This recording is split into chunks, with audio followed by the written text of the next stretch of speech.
વડોદરા શહેરના એમએસ યુનિવર્સિટીના તમામ કેમ્પસમાં કચરાના ઢગલા જોવા મળતા વહેલી તકે સાફ સફાઈ કરવાના બાબતે એનએસયુઆઈ દ્વારા વીસીને આવેદનપત્ર આપવામાં આવ્યું હતું। વડોદરાની વિશ્વવિખ્યાત મહારાજા સયાજીરાવ યુનિવર્સિટીની તમામ ફેકલ્ટી અને કોલેજોના તમામ કેમ્પસમાં છેલ્લા ઘણા સમયથી કચરાઓના ઢગલા પડી રહ્યા છે, જેના લીધે ગંદકી ફેલાઈ રહી છે અને દુર્ગંધથી વિદ્યાર્થીઓ મુશ્કેલીમાં મુકાયા છે। ત્યારે આજે એનએસયુઆઈના કાર્યકર્તાઓ કચરાનો ઢગલો લઈને એમએસ યુનિવર્સિટીની હેડ ઓફિસ ખાતે પહોંચ્યા હતા, જેથી યુનિવર્સિટી તંત્રને ખબર પડે કે યુનિવર્સિટીની અલગ અલગ ફેકલ્ટીઓમાં કયા પ્રકારના કચરો છે। વધતા કચરાને કારણે માખી મચ્છર સહિત ઘણા જીવજંતુઓનો ઉપદ્રવ વધી ગયો છે, જે યુનિવર્સિટીના વિદ્યાર્થીઓ, સ્ટાફ તમામના સ્વાસ્થ્ય માટે ખૂબ જ હાનિકારક છે।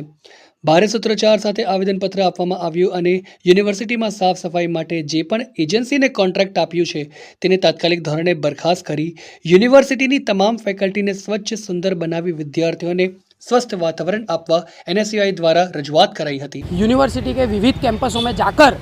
जहाँ पे जो कचरा था, जहाँ पे जो कूड़ा था, वो एकत्र करके वाइस चांसलर जी को हम देने गए थे, क्योंकि यूनिवर्सिटी में आप कोई भी फैकल्टी में जाके देखिए तो हर फैकल्टी में आपको कचरा नज़र आएगा। एनएसयूआई ने काफ़ी पहले भी ये मुद्दे पे रजूआत वाइस चांसलर सी से, रजिस्ट्रार सी से की थी, लेकिन कोई भी इम्प्लीमेंट ये चीज़ पे हुआ नहीं था। तो आज फिर एनएसयूआई हर फैकल्टी में जाकर कचरा की जो जहाँ पड़ा था वो साफ सफाई कर वाइस चांसलर को देने गया था और मांग की गई थी कि यूनिवर्सिटी के सभी कैंपसों में इसकी साफ सफाई होनी चाहिए और एक कैंपस जहाँ विद्यार्थी रोज आता है उसको एक स्वच्छ, एक सुंदर बनाया जाए, वैसी एनएसयूआई की मांग थी।